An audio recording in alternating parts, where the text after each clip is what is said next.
Who was Christina Shvetskaya? A brilliant ruler who was ahead of her era, a woman imprisoned in another person's body, or a rebellious soul who desired freedom at any cost. She was a queen who was called a hermaphrodite behind her back, a woman whose heart, according to gossip, was forged from polar ice and filled with hatred toward men.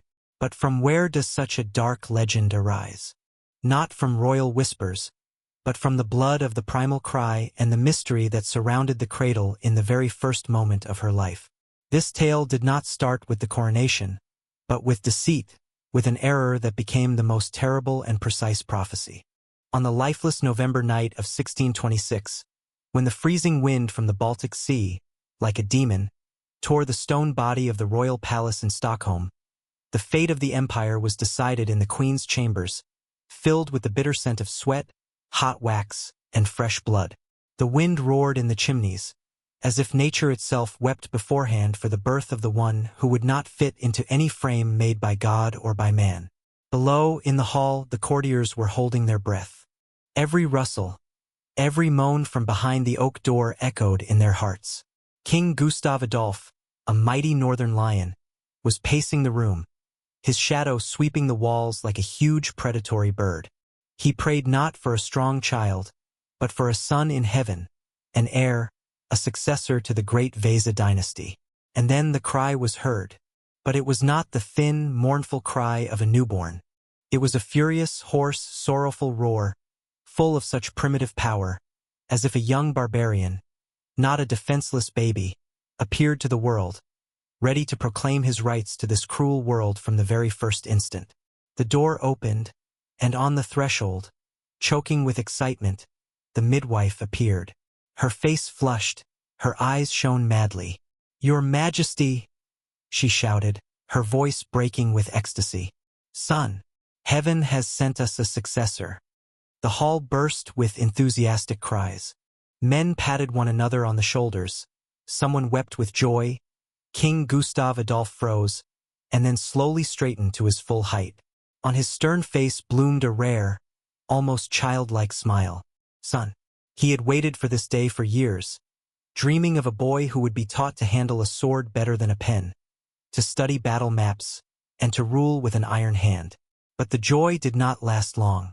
Only a few minutes later, the door quietly opened again, and a shadow entered the room, the king's sister, Princess Catherine. There was no trace of happiness on her face, only deadly pallor, confusion, and superstitious fear. She held in her arms that same crying bundle, wrapped in a snow-white blanket. The entire hall fell silent, feeling how the cold breath of misfortune touched their hot faces. "Brother," her voice trembled, breaking the general joy. There was a mistake. The silence that descended upon the hall was thick and heavy like molten lead. The king slowly, as if in a dream, approached his sister. His face turned again into a stone mask. He bent over the infant, and what he saw made him freeze in astonishment. The child's body, from head to toe, was covered with thick dark down, almost like the fur of a wild animal. And the voice, which kept producing loud, low, guttural sounds, had nothing in common with that of a girl. It was a being that violated all the laws of nature. Catherine trembled and whispered, "It is a girl." The king remained silent for a long time, looking at this strange, angry face. The courtiers stood motionless, waiting for an outburst of fury, curses, and the order to drown the ugly child. But Gustav Adolf, against all expectations, suddenly laughed softly. It was not a laugh of disappointment, but a rough laugh of a warrior who met something completely unexpected and therefore intriguing. "Well?" he muttered, and a strange, almost cheerful admiration sounded in his voice. "This trickster has deceived all of us from the first second. She was born from deception. That means she will rule not by beauty, but by intellect and cunning. Let it be so. I will raise her myself. I will make her a king." This is how Christina appeared to the world, the girl who was mistaken for a boy, the infant, whose body and voice from the moment of birth became a riddle. The world did not yet realize that this mistake of a priest was only the first signal, a prophecy about a woman who would destroy the boundaries between genders throughout her life, defying God himself. And in the end, this internal struggle would make her despise the very male nature that people tried to instill in her since the cradle. What do you think? Was it an anomaly at birth, a sign of destiny that determined her rebellious soul? Or was it only a coincidence later strengthened by harsh upbringing? Write in the comments, do you believe in the mark of fate, or do you think that we ourselves shape ourselves from the clay of our circumstances? And if you are interested in stories about those who dared to rewrite what was already destined, be sure to subscribe to our channel, because we have only begun to descend into the dark and twisted labyrinths of the soul of this extraordinary queen. The death of her father, King Gustav Adolf, who fell in fog and blood on the field of Lutzen, did not become a tragedy for 6-year-old Christina in the childish sense of that word. She was too small to understand the loss, but old enough to feel how the world around her changed. It became colder, stricter, as if eternal winter had suddenly arrived. A crown rested on her fragile shoulders, heavy like a gravestone, and Sweden, together with the rest of Europe, holding its breath, waited for the girl to be shut away in women's chambers, surrounded by lace and dance teachers, turning her into a pious doll. But Chancellor Axel Oxenstierna, a man of steel whose veins seemed to run with ink instead of blood, thought differently. He was determined to fulfill the will of the late king, terrifying in his almost fanatical precision. He decided to make out of her not a queen, but a king. And that was not a figure of speech. Her childhood turned into a harsh, merciless academy of authority. Her mornings did not start with prayers but with icy washing water and long lessons that could break even an adult man. While other noble girls of her age learned to curtsy and embroider, Christina was studying the works of Tacitus on the fall of empires and Machiavelli on the cynicism of rule. By the age of 10, she spoke fluently in Latin, German, French, and Italian, arguing with her gray-haired tutors about the philosophy of Aristotle and the cosmology of Copernicus. Her bedroom resembled the headquarters of a general. Military maps, books on fortification, and political treatises were scattered everywhere. She looked at women's dresses with disgust, seeing them as ridiculous and humiliating armor of slaves. Corsets suffocated her, and wide skirts restricted her swift movements. She won the right to wear simple, almost masculine clothing, comfortable high boots and doublets. Her true passion was horses and weapons. She could ride for 12 hours a day and was not inferior to the most seasoned guardsmen in endurance. She practiced fencing for hours. Her slender blade entered into a fierce dance with the swords of her instructors. She shot precisely from a heavy arquebus, inspiring both admiration and superstitious dread among courtiers. There was nothing feminine in her. Her laughter was loud and sharp, her stride was quick and decisive, and her voice grew lower and deeper with years, finally losing all girlish tones. It was during this time that her hatred toward men began to grow within the walls of the cold library and on the dusty training ground. But it was not the hatred of a deceived or abandoned woman. It was a cold, exhausted intellectual disdain. She read about the great heroes of the past, such as Alexander and Caesar, yet before her she saw only powdered, half-undressed courtiers, occupied with empty flatteries and petty intrigues. They appeared to her as weak, foolish, pitiful imitations of men. She noticed how they attempted to find clumsy compliments for her looks, which she herself despised. They did not see in her a future ruler, strategist, or thinker. They saw only a woman who must be decorated, a woman convenient to marry off and use for bearing an heir. Every compliment to her unusual eyes or delicate hands sounded to her like a direct insult to her intellect. Her mother, Queen Maria Eleonora, who slowly sank into the abyss of madness, only added fuel to the flame.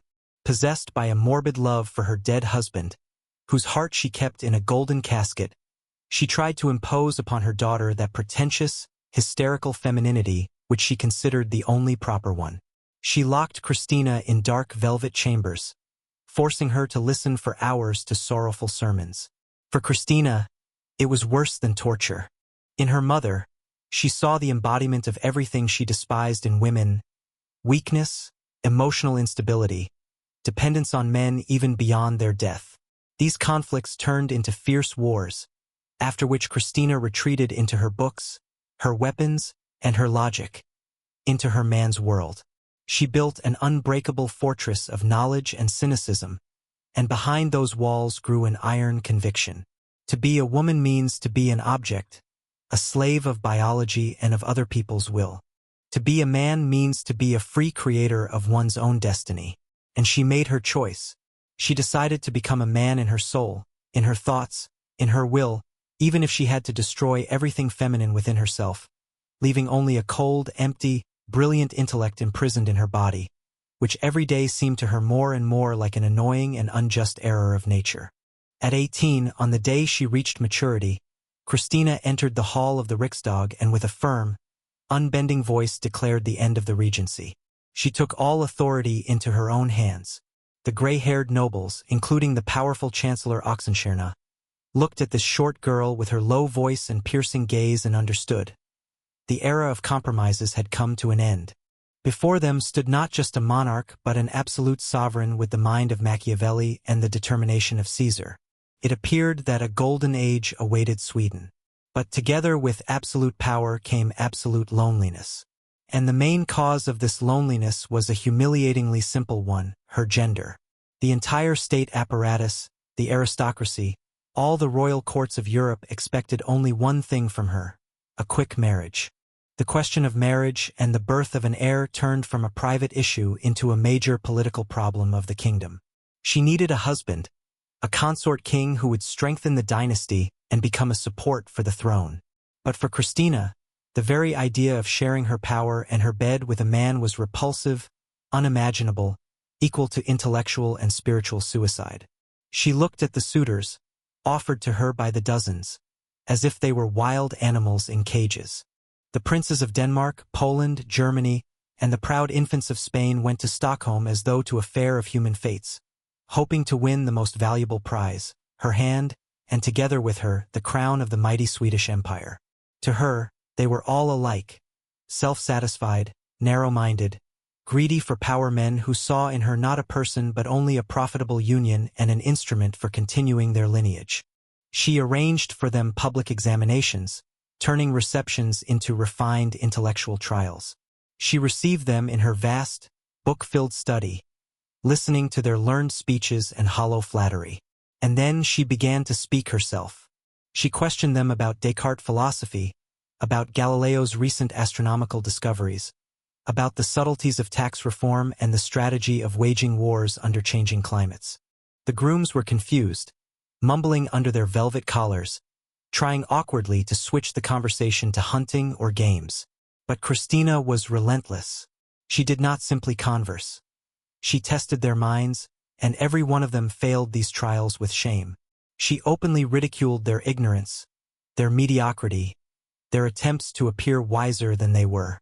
She saw through them, their lust masked as courtesy, their vanity, their instinctive fear before a woman 100 times more intelligent, educated, and strong than themselves. Her hatred toward men reached its peak during this time. It was a hatred born from deep disappointment. Perhaps, deep in her heart, she was searching for an equal, a conversational partner, a companion in intellectual games, but she found only primitive beings driven by instincts and hunger for authority. "Why do I need a husband?" she said to her advisors at Riksdag meetings. "So that he would spend my money on his mistresses and foolishly lose wars I could win in one campaign. So that I become an incubator for heirs and remain in captivity until he disgraces my name. You want me to put on the robe of slavery and hand a whip to the first man only because he was born with a certain set of organs?" Her refusal to marry was not a whim, but a political declaration, an unheard cry to the entire patriarchal world. But behind this external armor of sarcasm and cynicism lay an almost unbearable solitude. At night, when the vast palace grew silent, she remained alone in her study. She stood at the summit of the world, yet there was no one to share her triumphs or her doubts with. The men surrounding her were either servants or rivals, or pitiful petitioners. They feared her intellect, despised her for refusing to be a proper woman, and spread behind her back vile, poisonous rumors about her nature, calling her a masculine freak, a barren witch, and by that same word that pursued her through life, a hermaphrodite. She knew of these rumors, and they only strengthened her contempt for men. She decided that if the world could not give her a worthy man, she would live without them entirely. She would become for her country both king and queen, both father and mother. But she did not yet realize that the soul, even one of steel, cannot exist in eternal cold, and that one day her frozen heart would begin searching for warmth, and find it where she least expected, in the embrace of a woman. In the icy deserts of her court, among the men she despised for their stupidity and the women she viewed as empty, squeaky dolls, Christina unexpectedly discovered an oasis. That oasis was a woman. Her name was Ebba Sparre, a young, delicate woman whom the entire court unanimously called La Belle Comtesse, the beautiful countess, for her ethereal and refined beauty. Ebba was the living embodiment of everything Christina had hated and suppressed in herself. Graceful as a porcelain figurine, gentle, with enormous eyes the color of the northern sky after rain, and a quiet, melodious voice. She was the essence of the femininity the queen had always considered synonymous with weakness. And according to every law of logic, Christina should have felt only another wave of contempt. But something entirely different occurred, something that shook not only the court but also the queen herself. When Ebba was near, the iron mask fell from Christina's face. Her sharp, low voice grew softer. An unfamiliar warmth shone in her piercing eyes, and her sarcastic jokes, once ringing like daggers, were replaced by sincere, almost childlike laughter. From the very start, their bond exceeded all possible norms and conventions. They became inseparable like shadow and light. They read together by candlelight, and Christina, the greatest intellect of Europe, listened in awe as Ebba, in her quiet voice, recited verses of love. They rode together on hunts, and the queen, forgetting her royal dignity, galloped beside Ebba through the forest paths, her happy laughter echoing through the woods. They shared not only leisure but also the most intimate confessions, whispering until dawn in the queen's chambers. The courtiers watched this transformation with amazement, envy, and fear. The queen, cold and unapproachable to all, turned into a gentle, caring, and vulnerable being beside her favorite. They whispered in corners, exchanging malicious, vulgar jokes. But what existed between Christina and Ebba was infinitely more complex and profound than any palace gossip. For Christina, Ebba became the only person in the world who did not try to change her, did not expect her to play any role. Ebba, unlike everyone else, admired not the queen, not her authority, but her mind, her soul, her vulnerability that Christina hid so carefully. She was the only one who could see behind the mask of the hermaphrodite king, a lonely and desperately yearning woman craving understanding and love. Christina's letters to Ebba leave no doubt about the depth and nature of her feelings. These lines throb with such passion that it cannot be called mere friendship. Nothing in this world, no person, no divine craft, will ever be able to tear apart the knots that bound us. Only death will stop my eternal love for you. She bestowed on Ebba gifts, titles, and estates. But the greatest gift was what she gave to no one else, her trust and her tenderness. They often slept in the same bed. In those times, it was not always a sign of physical intimacy. In cold castles, women often shared a bed for the sake of warmth. But for Christina and Ebba, the shared bed was more than convenience. It was their refuge, their secret fortress, where they could be themselves, far from condemning stares and political intrigues. There, in the stillness of night, the queen who despised men allowed herself to be weak, vulnerable, and endlessly loving. This forbidden tenderness, which blossomed like an exotic flower among polar ice, became both salvation and curse for Christina. It gave her strength to live and to rule, but at the same time, it revealed with cruel clarity how empty and senseless her life was outside this small world created for two.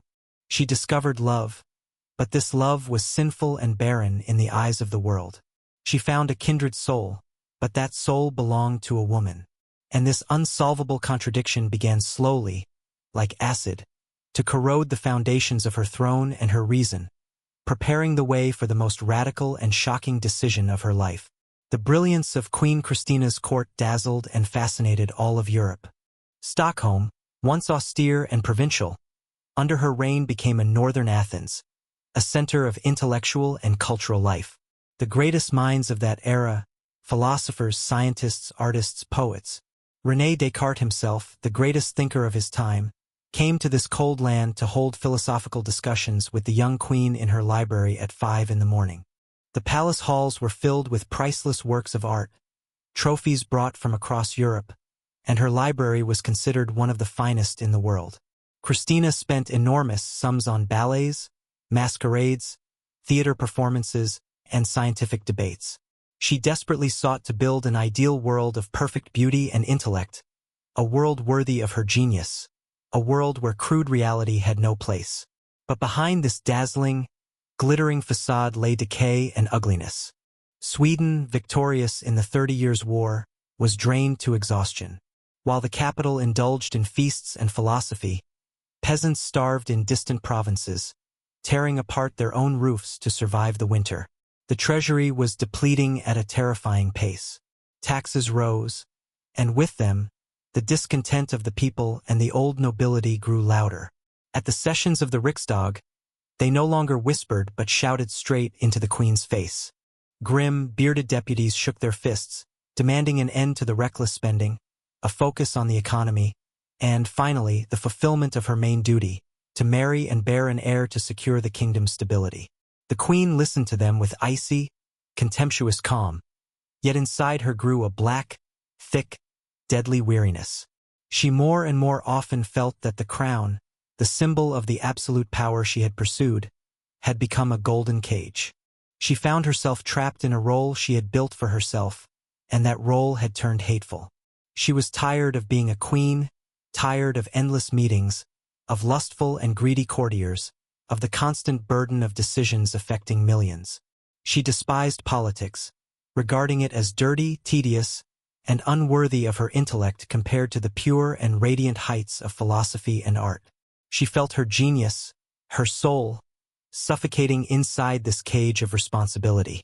The outer world she despised invaded her perfect world of thought and beauty, demanding that she become what she never was and never wanted to be: an obedient housekeeper, a submissive wife, a childbearing machine. In the midst of this profound spiritual crisis, there appeared a man who spoke with her neither of politics nor of marriage. It was the Portuguese ambassador, the Jesuit Antonio Macedo. He was intelligent, sensitive, and saw through her completely. He spoke with her about God, but about a different God, not the harsh and ascetic God of Swedish Lutheranism, but the God of the Catholic Church, the God of forgiveness, mystery, mystical experience, and universal beauty. Catholicism, the faith of enemies and forbidden in Sweden under penalty of death, seemed to her not a heresy but a path to liberation. In its grand rituals, its art, its profound philosophy, she saw the spiritual freedom she had so desperately lacked. The idea of converting to Catholicism became for her an obsessive and saving thought. It would not be just a religious choice. It would be an act of total and absolute rebellion. To abandon the faith of her ancestors, the faith upon which her kingdom stood, meant burning all bridges. It meant the loss of the crown, and the more she reflected on it, the more alluring this prospect appeared to her. To lose the crown meant to gain freedom, to renounce the duties she had ignored, to escape from this northern icy prison, to go to Rome, the heart of art and faith, and to devote the remainder of her life to what she truly loved: knowledge, conversation, the pursuit of truth. The thought of abdicating the throne, which at first seemed madness, gradually became the only possible escape. The cage was splendid and gilded, but the bird within it was dying. And to save herself, she needed to break this cage, even if it meant shocking all of Europe and changing the course of her destiny forever. What is more important? Duty to the nation or fidelity to oneself? Does one have the right to personal happiness when responsible for an entire people? Would you give up everything for freedom? Share your opinions in the comments, for this is an eternal question without a correct answer. And, of course, Remember to subscribe so as not to miss the shocking finale of this unbelievable story, in which the queen will perform the unthinkable and cast her crown at the feet of the astonished world. On June 6, 1654, an incredible event occurred that shook the very foundations of European monarchies. In the throne hall of Uppsala Castle, before the entire court and the members of the Riksdag, 27-year-old Queen Christina, at the height of her power and glory, voluntarily abdicated the throne.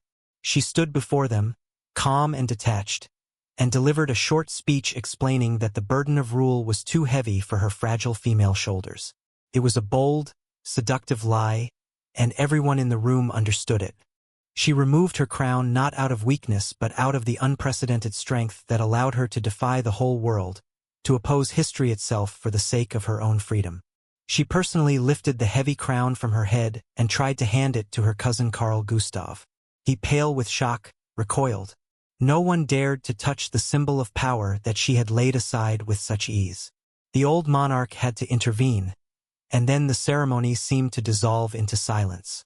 Yet her departure was no less theatrical than her reign. She did not leave as an exiled ruler but as a fugitive. Secretly, under the cover of night, dressed in men's clothes, her hair cut short, calling herself Countess Donna Christina, she crossed the border of Sweden on horseback. This masquerade was not only a way to hide from prying eyes. It became her greatest symbol. She finally became who she had always felt herself to be.